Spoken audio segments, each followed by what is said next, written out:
So, if you're in the UK and you're running a business, there are a couple of things you have to bear in mind. One is legislation, which means eventually you're gonna have to run all your vehicles on EV. The second thing is maybe you want to be more sustainable and you need a piece of tech in terms of a van like this one that can do just that for you. This is the IVECO eDaily, and it's eDaily because it's an electric van. It's not just any electric van, it's actually a world record holder, a Guinness world record holder. This can actually tow 3.5 tons of weight on the back, but what is holding the record for is 153.58 tons. That is a lot. That is unheard of in the world of EV. We won't dwell too much on that. If you want to find out more, I'll leave a link in the description there so you can find out more. But for now, we're going to walk around the van, talk about the design, and then take you around this special track and talk about the performance as well, because I've been driving it for a bit and it's fantastic. So, talking about the design, starting from the front, we have our LED lights on the front, nice and visible, very bright as well. I've seen videos of it at nighttime, although it's not nighttime here. And we have a big front grille, and what you notice is the charging point, which is right at the front here, which makes it very easy to charge the van, especially when it comes to parking in spots. Charging spots in general are very awkward most of the time, so having it at the front just makes it a lot easier for you. And it comes with 80 kilowatts charging as standard. It has 11 kilowatts on board charging, which you can also upgrade to a 22 kilowatts faster one for the box and wall box for those who want to charge at home. I say at home, but your business facility, so you might want to charge faster there. But this is capable of fast charge, which is very good. It means when you're doing your postage runs or whatever you're going to be doing with your business van, you can quickly pull up, charge it back up, and you're good to go. Moving on to the side of the car, I mean, this is a van. There's not a lot to talk about. It's nice and big, it's tall, but one of the things about this is you can configure this. So this is just a standard looking van right now. You can configure this so it's a box van, a pickup truck vibe kind of thing, a tipper, whatever you want it to be. You can configure this in so many different ways, in a very easy way as well, which is really cool. One interesting thing as well is this has 3 different battery options. You have the 37 kilowatt hour battery, you have a 74 kilowatt hour battery, and a 111 kilowatt hour battery. But what's pretty cool about this is you can remove and add according to what payload you can have. And talking about payload, you can have up to 4.6 tons of payload here, thanks to that reinforced chassis that we've got in there. Back to that battery though, what I'm talking about here is the ability to have 1 battery version, and then if you change your mind and you decide actually we need 2 battery options, we're going to do longer range, you can go up to 2 batteries and then up to 3rd battery. Or if you start with 3 and then you decide that actually we don't need 3, we want to drop down to 2, we want to drop down to 1, you can also do that as well with your local dealer. They can easily do that for you very easily, which is pretty smart if you think about it, and it's quite unique to the IVECO eDaily. On the side, we've got the Daily there because we know the Daily brand with IVECO. And then 3, we've got the electric logo on there. This has 16-inch alloys on there, on the front and the back as well. Again, Guinness World Record holder. The one that you buy won't come with this, by the way. It's just marketing. And then Daily Business is there, door handle as always. And like I said, nice and big, you know. Loads of space in there as well to store things. Like I said, 4.6 tons of payload, which is a whole lot. You have pneumatic air suspensions, which means this can adjust accordingly depending on what weight you got in the van itself. And then moving on over to the back, we have a bright and big brake lights, tail lights there, so people can see you from afar, nice and visible. And then you got your tow there, so you can tow things right on the back there. And like I said, you can tow up to 3.5 tons there with no issues at all, even when you're going up hills and stuff like that. They've taken this on road as well, tested it on the 3rd steepest road in the UK, and it handles very well. We'll talk about the drive modes when we get in the car that allows you to do these things. So there's a trick up its sleeves. We have the blue on the Daily there because this is the electric version essentially of the IVECO Daily. Yeah, that's basically it for the outside. I think we should go inside and see what that offers as well and talk about the tech and also the drive experience. But before I do that, we might as well show you the, oh, it's echoey in there because there's nothing inside of here. Look, it's a big old space. I was speaking to the IVECO guys, and you might even be able to put your camper van stuff in this, configure it for a camper van, which would be interesting. Look at it.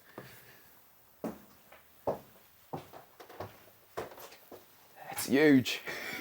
Up front, we're going to start with all the space and cubby holes that you've got in here, because as a van driver, I'm not one, but if you were a van driver, you're going to end up having to put things like your newspaper, your coffee in there, quick tools, some paperwork, whatever. You're going to have to put them in here very quickly for easy access, and also in some cases, something that's nice and safe. So you have a massive space here to store things. It's so big, you can put your coffee mug there. You can drink coffee all day long. Another big space down here to store more things. All this. And this materials are built so that they're rugged. So if you have like safety boots on all day long, you can, you know, bash into this without damaging things or worrying about having to replace them all the time, which is good. And then talking about the seats, these seats are actually quite special. So if I just turn around here, these are high adaptive seats, which means these are memory foams and they are very, very comfortable. And this has that suspension there as well. So that way this kind of moves up and down to make you as comfortable as you can be, which is really nice. I'm telling you, that was really comfortable when I was driving around. And then if we move over to the other seats as well, firstly, we can move this out as an armrest, or maybe if you're working remotely, you can have your laptop placed on here so you can work as well. And then underneath here, which I was struggling to open earlier, smooth. You can store more things here, maybe like your laptop if you want to keep it out of eyesight. You can put sunglasses there or whatever you want to do. Keeps it nice and secure in there. But yes, you can just place stuff on there or use it as an armrest if you want to. It's quite far away from there. This has actually got its own armrest as well, so you don't actually need it, but most likely you'll use it for like a laptop or a workstation if you're working remotely. Underneath these seats, you can also open it as well. So if we open it, pull this tab up. So both seats can actually open up, but what that means is you can store your charging cable here. You can store all the other things here, toolbox, whatever. Stuff that you want out of sight, you can store them in here as well. Plenty of space in here. Like I can literally, look, I can almost get in here very comfortably. That's how big that space is. Elsewhere, we have more cubby holes here, more space. You can store random things underneath this area here.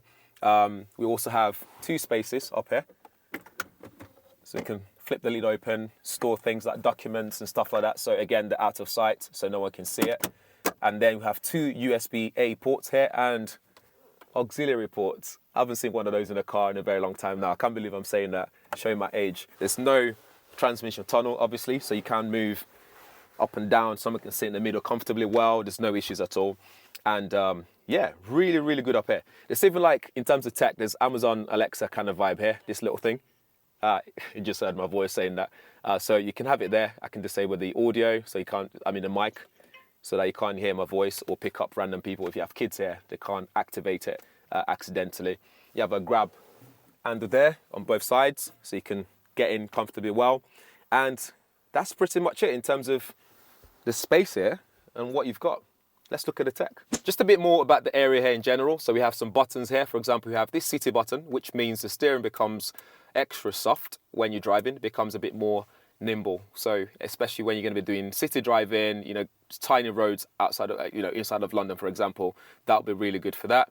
You got your traction control stuff, and then you got your hill descent stuff, and then light buttons, hazard light, that to lock your doors and so on. And then here we have your lane departure warning stuff, your heated mirror, dipped headlamp, and that's to open the charge ports up front. So all the buttons that you need to use for quick things are nicely placed there. And over on this side, we have our mode button, because you can go between eco, sort of like an extra boost mode, which I'll talk about when I'm driving. And here we can do energy recuperation as well. So with a gear stick or shifter, we'll be able to push to the left and go up and down for energy recuperation mode that we want it to be in. So we can go from just a nice cruiser up until one pedal driving, which honestly, in this van, it works really well. I'm quite surprised by it as well. And then here, this is the infotainment system, which is very straightforward as well. I actually really like it. I like the simplicity of it. We have our audio button there to do things like equalizer, sound settings and so on. Media to choose different media source. So this will allow you to do Apple CarPlay and Android Auto wired only, and then DAB radio and so on. If you go to apps, you'll be able to see just simple apps that run there already. You got the camera there to see what's behind us. It's unavailable at the moment because the engine's not on, but that will allow you to see what's behind you very easily, especially when parking. And then if we go onto a vehicle, this will give you some information like your energy recuperation there. So as you're driving and recuperating energy, that will show you what's going on, as well as energy consumption when you're driving. You got your charge status, we have 84% battery in here, and the range that's available here. And you have your range information as well, which at the moment is showing 156 kilometers. This is actually capable of doing up to 248 miles on the WLTP urban cycle. And talking about the battery, what's also cool is Microvast, who makes the battery for these, they make the battery so that it can actually use 95% of the actual battery that you've got. So if you went for the 37 kilowatt hour battery, or the 74 or the 111, you'll be able to use 95% of what the battery capacity is, which again is quite unique to IVECO. So what they're making sure that you can do is be able to use the most you can from your battery. What's also good about this is they have a technology which means you can build the bodywork. So if you like London Ambulance, for example, you'll be able to build the back so that the van can still power the things that you plug in, like your, I don't know, whatever equipment you have in an ambulance. I've never been in one, thankfully. But yeah, so you'll be able to connect all those things and make it work. So again, if you have a camper van, for example, you'll be able to connect those things as well and make it work comfortably well. IVECO also promised 8 years of warranty on the battery, which is incredible, really. It fills you with confidence knowing that you can actually have that. So the eDaily is a rear-wheel drive, which is better for leverage and for weight balance, and better in general for, for towing bigger, heavier weights. The chassis itself is made of a strong ladder frame chassis that runs through the middle, and the battery are mounted up front as well, and then towards the back, with all the weight situated there to balance the whole van in general. But with that strong ladder frame chassis, it just means, again, it's very tough, very, very tough in terms of towing heavy payload. It's such a understated looking van. There's not a lot of fancy looking things all around the place, but it has all the essentials to make sure that the people that will be driving this would have the best the money can buy in terms of range, battery charging speeds, the technology needed to be safe on the road, like lane departure warning, tech care to allow you to manage the battery as well. So I think it's really good. With all that being said, we've talked about the design, all the tech in here.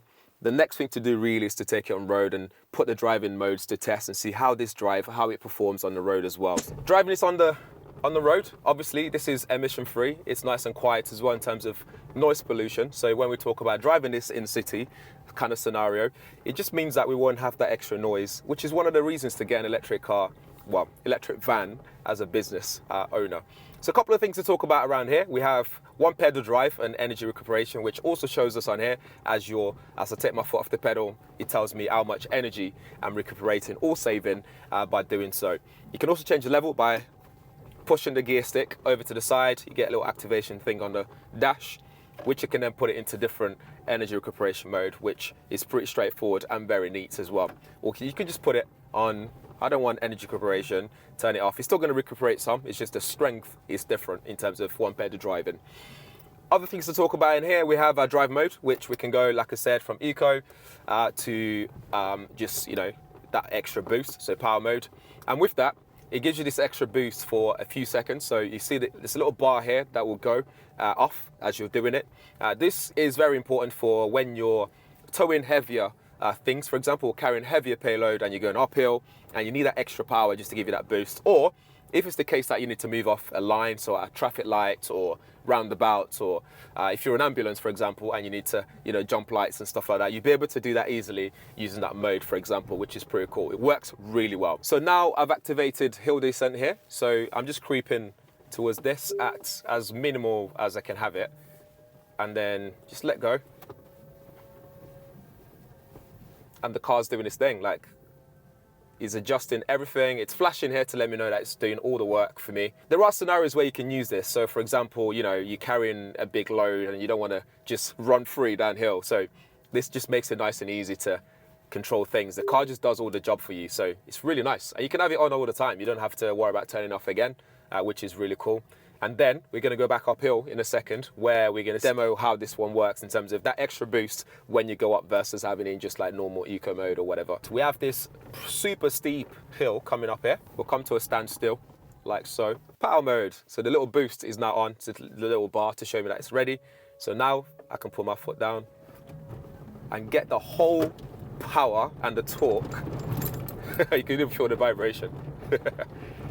So yeah, that's the sort of level of power you get when it comes to what this can actually do, which is pretty decent, I think. You got traction control there to control the traction if it's on a very slippery day, like when it's snowing or stuff like that, or just on uneven grounds and stuff like that, you can do that. This city mode works amazingly well. In fact, if I put that on now, the light comes on there and the steering immediately just goes really soft to the extent where I can turn just using one finger around this roundabout here. I can just literally do this. It just means that it's less tiring. So when it comes to driving all day long, jumping in at a van, dropping deliveries, whatever, it just makes it less stressful to drive around everywhere. Lane departure warning works really well as well. It means if you don't indicate and you're coming off your lane, this will actually correct you as well. One thing I did say to IVECO guys is it would have been nice to have the modes in terms of that boost. It would have been nice to have it to somehow automatically work, so that when I say automatically, I don't want to keep having to press the button to activate it and turn it on and off, change modes and stuff. I want to be able to just get in, and when it's time to go uphill, the van is ready to do that. And when I'm not using it, the van also knows that I'm not doing that. So that would have been really useful. But I think overall, this is very agile, it's very nimble for such a big van, and for something that's carrying heavy battery weight on it in here as well. I think it works amazingly well, which I'm super impressed. And my short time with it, I don't have anything bad really to say about it. I can't say I drive many vans and loads of vans, but I think my experience with this, in fact, after driving around here for about an hour, I feel like I almost forget that I'm driving a van, which I think that's a testimony to what they've created here, and they should be really proud of themselves. But over to you. Let me know what you think in the comments below. If you have any questions, drop them there as well. We're going to carry on for a bit more driving here, and then yeah, thanks for watching. We'll see you in the next one.